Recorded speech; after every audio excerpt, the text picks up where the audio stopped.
शाळेत असताना किंवा कॉलेजमध्ये असताना समजा कोणी मस्ती केली, मस्करी केली तर तुम्ही सहन करायचा का हो? नाही, अजिबात नाही. उलट उत्तर देऊन द्यायची त्याला आणि मोकळं होऊन जायचं लगेच हा, लगेच. ठेवायचं नाही. काहीच नाही. तुम्ही मारलंय कधी कोणाला? हो. मी निघतो. केली मारामारी केली आहे?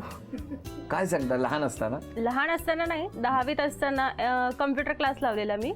तर 10वी नंतर काय करायचं, मग कम्प्युटर क्लासला जायची आणि तिथे एक मुलगा ना बघायचं माझ्याकडे. त्याला विचारलं मी, काय बघतोस म्हटलं, तर तो म्हटला तुलाच बघतो.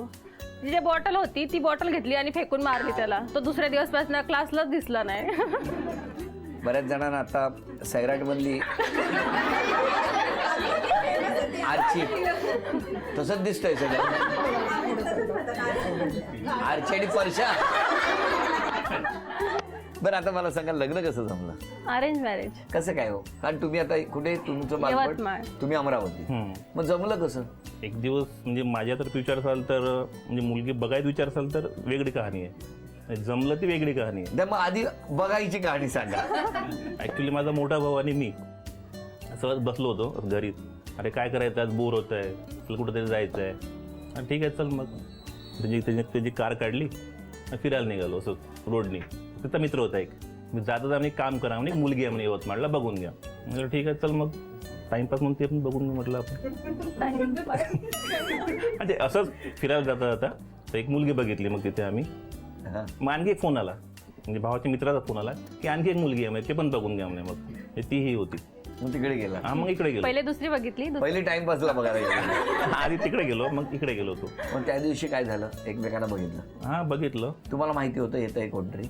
प्रत्यक्ष मुलगा येतोय हे नव्हतं माहिती. मग काय झालं?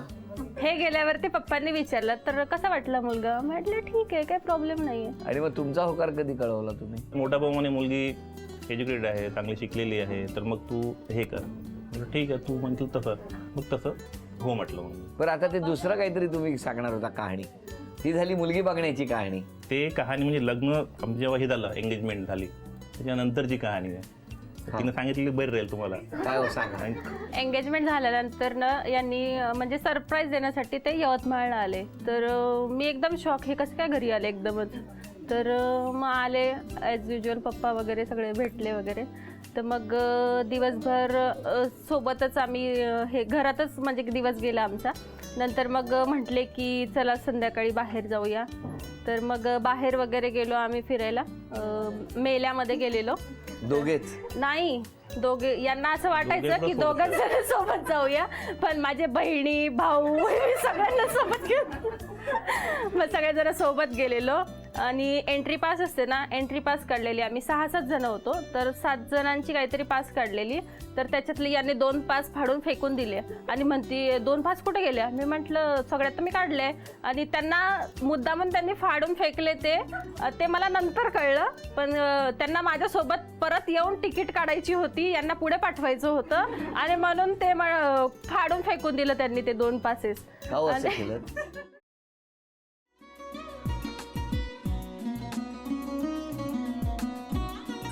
लावू का? असाच लावू ना.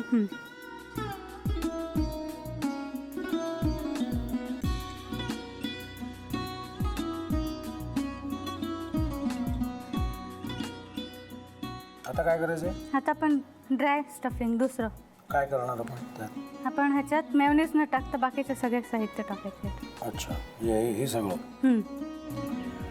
ऋतू, माझा तर विश्वासच बसत नाहीये.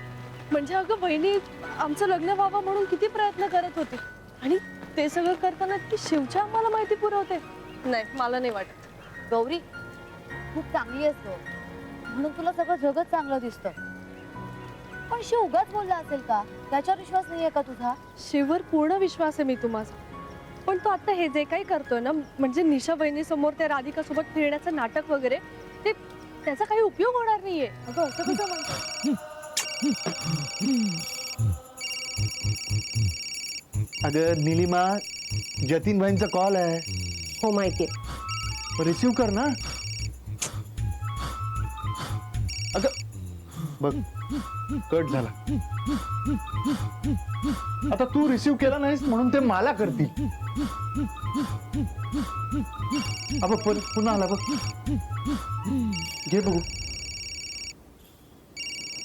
पण हे एक ना एक दिवस घडणारच होतं. आता मला कळलं तुम्ही 2 दिवस झाले काय सांगत होता ते. बनू हे संकेत असतात आणि हे ठरवून येत नसतात. मी बाहेर तुमची वाट बघते.